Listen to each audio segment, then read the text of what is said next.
Hey guys, my name is Dietrich. I own SkinnyMedic.com and MedicalGearOutfitters.com. Been a paramedic since 2002, been in EMS education since 2006. Today, we're going to take a look at the new SOF tourniquet.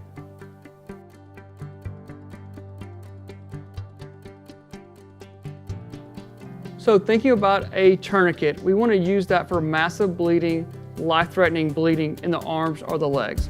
So as we take a look at a few of the upgrades here, they have a slack indicator now, which we know that is one of the problems when applying the tourniquet is not pulling all the slack out of it. So now we have an indicator here that's going to help us with that process.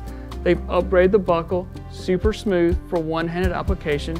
They've also improved the webbing. Now, awesome, this isn't going to change how we apply from previous generations. One-handed application is much easier with the recent upgrades. So we're going to put the tourniquet at least 3 inches above the injury site, pull it tight. We're going to pull it into our workspace to make it easier to work with. We do not see any of our indicators stitching showing, so we know we have all the slack pulled out. And we're going to turn the windlass until bleeding stops. Once the bleeding stops, we can put it into our track system. Here it kind of helps you get into the triangle and then lock it into place. So with the leg application, I think it's easier to disconnect the buckle than trying to loop it through the end of your foot. You can just loop the strap under the natural bend of your leg, still putting it 3 inches above the injury site.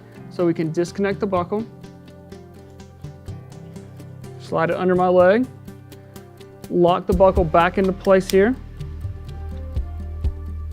Make sure the tourniquet's pulled tight.